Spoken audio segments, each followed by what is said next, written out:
guys, happy Tuesday.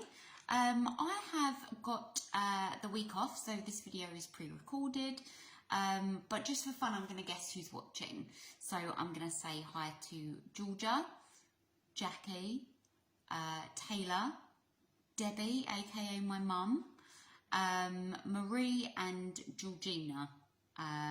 You guys are such faithful watchers, and actually it really helps. You know, I feel like we've got our own little coffee morning going on of a Tuesday.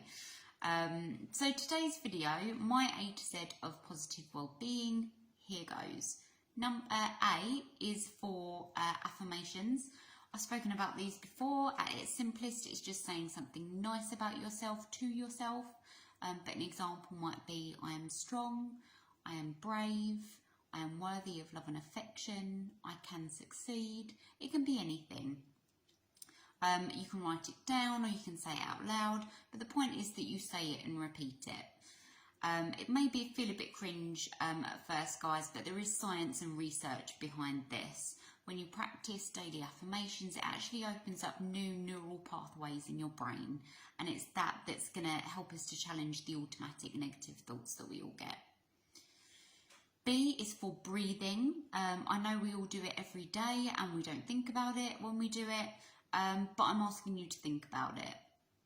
Use your breath purposely to calm your mind. Take a deep breath in through your nose, briefly hold, and breathe out through your mouth, like this.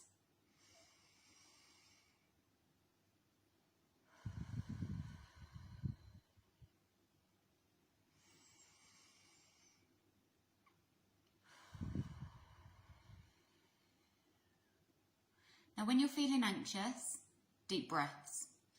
If you're feeling stressed, deep breaths. Someone's pissed you off, deep breaths before you respond. Maybe leave the room, deep breaths, and then return to the situation.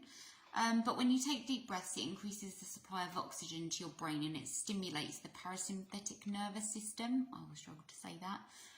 But it's basically that helps you to feel calm and relaxed. And you can do it anywhere and it costs nothing. C is for challenging your unhelpful thoughts. So the way that we think can affect our behaviour, it can affect the way we feel physically and mentally. But it's important to remember that your thoughts are not facts. When you become aware of a negative thought, stop and assess how accurate that thought is. Is there any evidence behind it? Is this thought serving you or hindering you? Think about how you would respond to a friend if they spoke to themselves in the same way, or if they said to you the same thing as you are thinking about yourself. You know, apply the same logic that you would apply to responding to them and use that to respond to yourself. D is for vitamin D. This is an elite vitamin right here, guys. It used to be all about vitamin C and E, but vitamin D is right up there with the best of them. Now, the body creates vitamin D from direct sunlight on the skin when you're outdoors, and it helps to make sure that your bones are nice and strong, and it supports a healthy immune system too. But also when you're out in the sun, it helps your brain to produce serotonin, which makes you feel good. Obviously, if you're going to go outside in the sun, put cream on, but you don't need me to tell you that. Okay, E is for exercise. You don't have to be running marathons, guys, but we just can't escape the fact that exercise does benefit our mental health and physical well-being as well. If you're looking specifically at the mental benefits, exercise helps with depression, stress and anxiety, all kinds of things. And when you exercise, it releases endorphins in your brain that make you feel good. It burns off your anxious energy and it makes you feel energized and helps you to sleep better as well. If you don't feel like maybe you're the fittest, you could start with, you know, something that's fun. You could go for a walk, or you could do, you know, like I say, something fun like yoga or Zumba, something that doesn't feel like exercise. F is for fun. I've put this in here because how often do we do things just for the sake of it? Just because it feels good. You know, as adults, we normally don't, you know, we do everything else first and then feel too tired to do the things that we enjoy. But I urge you to make time for fun. You know, when we're kids, it's all about doing the fun stuff that we love for no reason at all. Then we fancy it or we feel like it. You know, nurture the child inside of you and make sure you make time to do things for no reason. You know, it might be dancing around to like a lunatic to your favourite song, or it might be playing a ball game or doing some drawing. Anything that's going to fill your joy tank up. G is for gratitude. Gratitude is a practice that is scientifically proven to positively influence your mental well-being. And I say this because, you know, I don't want you to just think this is my opinion. You know, a lot of the things that I'm saying, a lot of the things that I'm saying are my opinion, but there is kind of method to my madness, basically, is what I'm getting at. Put it simply, it just means taking the time to feel thankful for the things that you have in your life, big or small. I think often the small things are actually big things and we only appreciate them when we don't have them anymore. So practicing gratitude allows you to be thankful and appreciate the things as they happen. H is for hippocampus. It is a part of the brain that's involved in forming new memories. The hippocampus plays a critical role in the formation, organisation and storage of new memories, as well as connecting certain sensations and emotions to these memories. So have you ever noticed how like a particular smell might trigger off a certain memory? Well, the hippocampus is responsible for that. The reason I put this in here, guys, is because it can be really useful to learn about the different parts of the brain and what they're responsible for.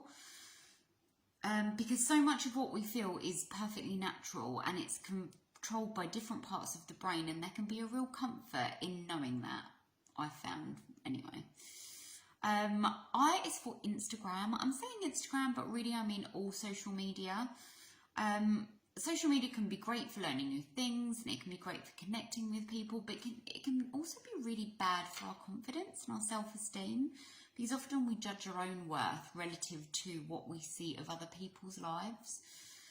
So have a detox now and then, you know, go a day or even a week away from social media and see how you feel. At the very least, unfollow the accounts or people that don't make you feel good about yourself or your life. And fill your newsfeed with accounts that have a positive message and make you feel happy and uplifted. J is for journaling.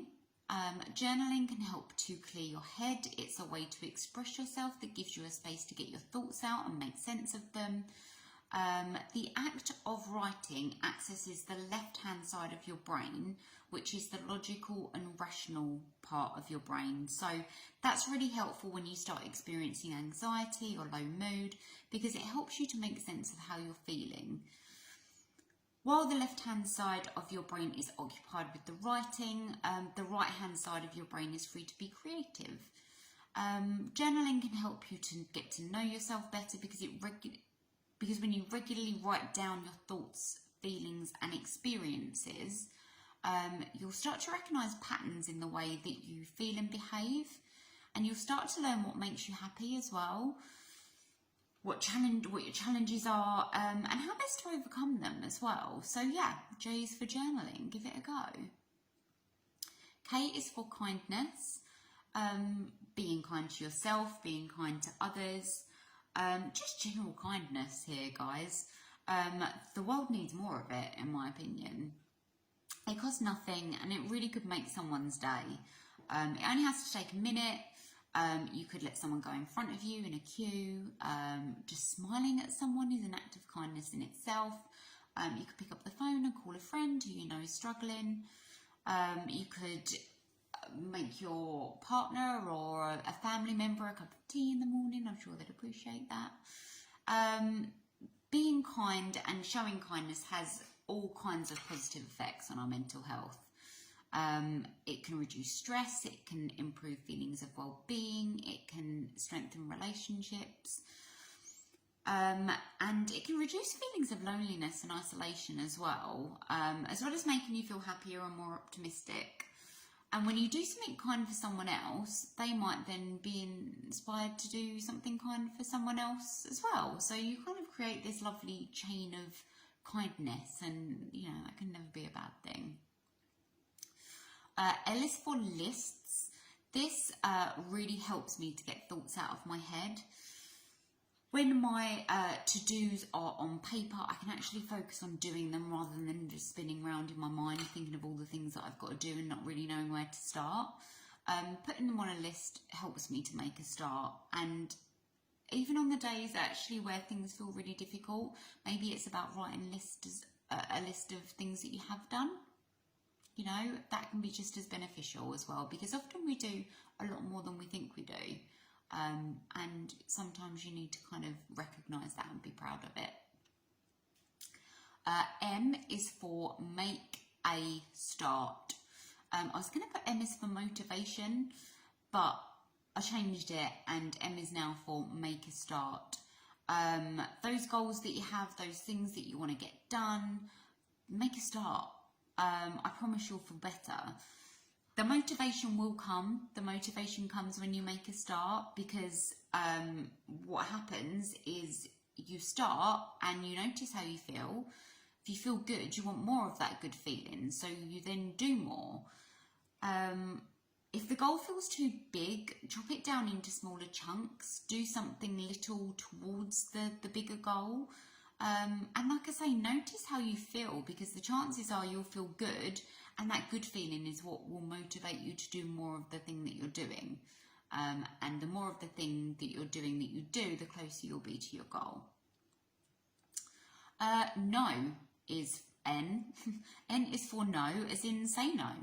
Don't be afraid to say no. When you say yes all the time, even when you don't want to, your mind, you might end up feeling resentful towards that person, and you might end up feeling burnt out with no time for yourself, and no time for helping the people with the things that you actually want to help them with.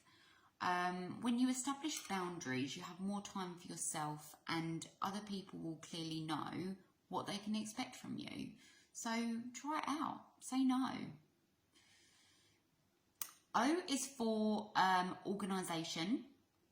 I'm putting this in here, guys, because I have never really been very organised at all. But during lockdown, I've taken the time to organise some things around the house, and it's really helped. So, you know, it might be a box, it might be a cupboard, it might be a whole room. But, you know, it's such a time saver, and it's so much less stressful when you know where something is. I've still got a long way to go in terms of being organised. It's not something that comes naturally to me. But I do find that once I've spent time organising something, you know, whatever it is, I feel so much calmer. And I also find that when I organise my time, like when I feel more organised, I feel better, because I know what I need to do. I can prioritise, I can manage my time. Yeah, and that makes me feel sort of better and less stressed and less anxious. P is for practice the pause. You might recognise this saying from last week's live stream about advice. Practice the pause. This kind of goes with the breathing, actually, because when you're breathing before responding, you're practicing the pause. But what I'm saying here is that you don't have to respond to everything straight away. It's okay to pause. Leave the room, put your phone down, or tell someone you'll get back to them on it. That's okay. When things happen that trigger our emotions, we can sometimes act reactively, maybe from a place of anger or frustration or stress, but usually not from a rational or logical or sensible place.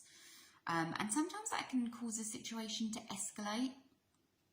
So practice the pause and put your best self forward in difficult situations. Q is a tricky one, but Q is for question your feelings. What am I feeling?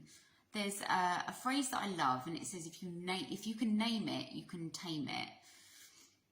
Am I feeling jealous? Am I feeling angry? Am I feeling hurt?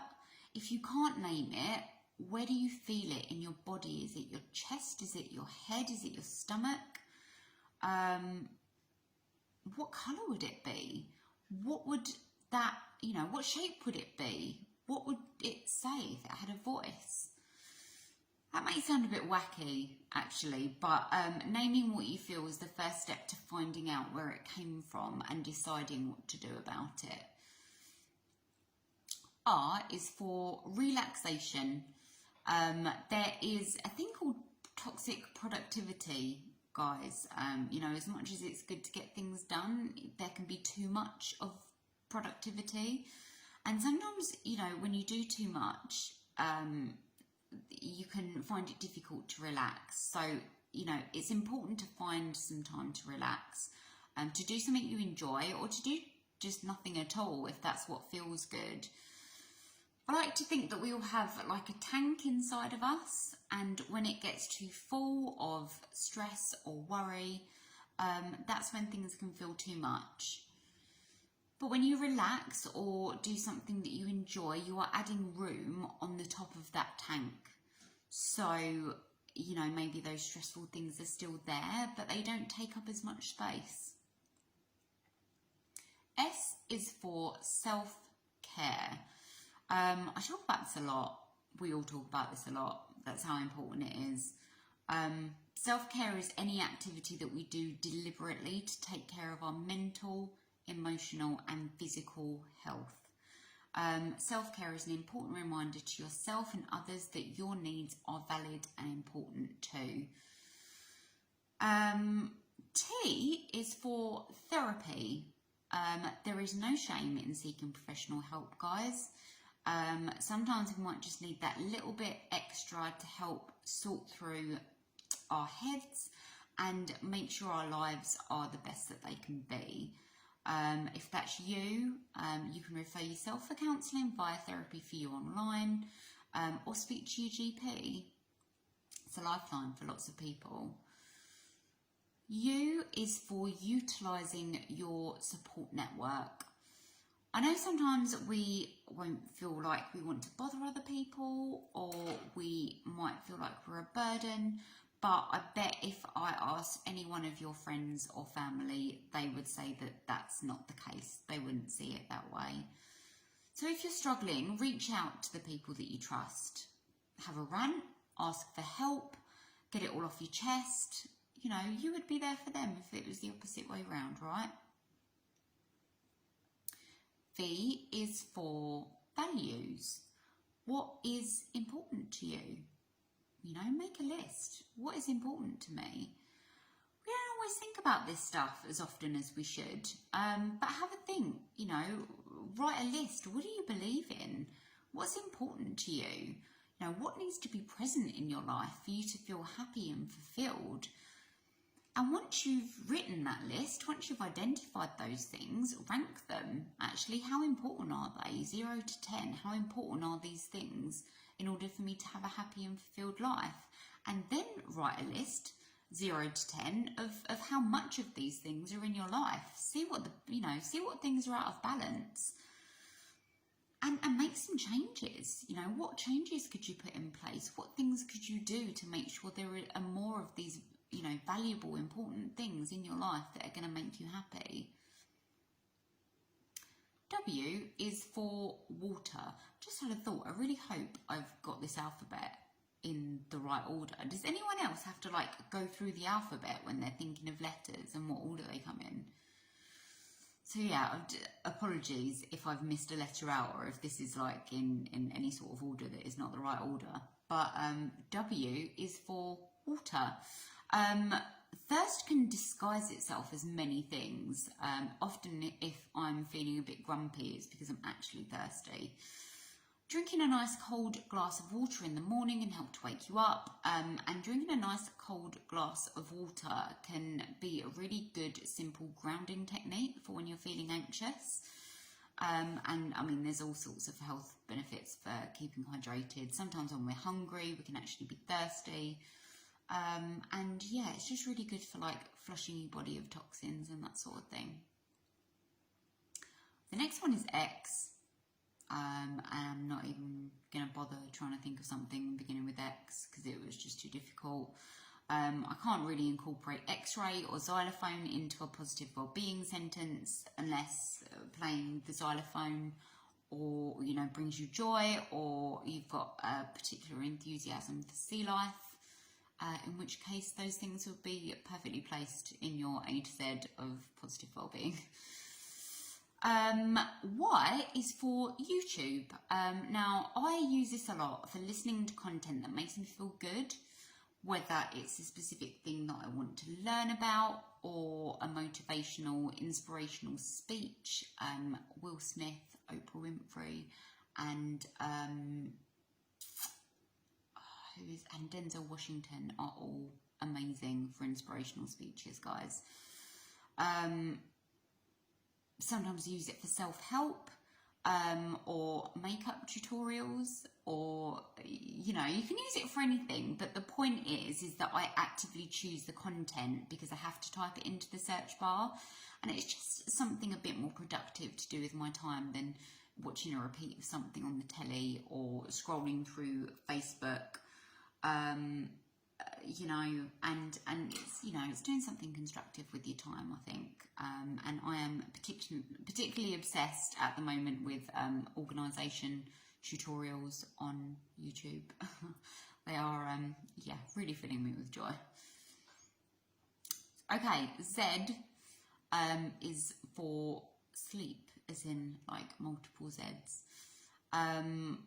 What does your sleep routine look like, guys? Are you getting the hours in? Lack of sleep can affect us in all kinds of ways. When we've not had enough sleep, we can feel grumpy, we can feel down, we can feel stressed. And our brains just can't function to the best of their abilities, and it can really affect our well-being. My advice on this would be to create a nighttime routine that you look forward to. You know, if you find your mind racing, use this time to write yourself a plan for the next day, so that you can get all of those thoughts out. That kind of also ties in with the whole list thing. I find it really helpful sometimes to write a list of what I need to do for the next day, so that I'm not laying in bed with those thoughts whirring around in my brain. You know, maybe do a bit of reading or practice some mindfulness. Take a nice bath. Maybe read a book and practice mindfulness while you're in the bath. Maybe you try avoid scrolling on your phone. Although lots of people say it helps you get to sleep, it makes your eyes feel more tired, but actually makes your brain more awake and more active. So it's actually counterintuitive. Although you feel like it's helping you to sleep, actually it's probably hindering you a little bit. So yeah, get the hours in, you know, try and notice how many hours you need in order to function at your best, and try and make, you know, etch that time out, carve that time out, make sure that you're getting those hours in, because it really will make all the difference. Okay, that is all from me. I'm sorry if I was speaking really quickly there, guys. I was a little bit conscious that the A to Z of wellbeing would take a really long time, but actually I'm looking at my clock and it's about 23 minutes, so it's about the same time as we're normally chatting for. Yeah, pop a little message in the comments if there's anything that you think adds to, you know, overall positive well-being that I might have missed. I always love reading your comments, and yeah, I will see you next week. Bye.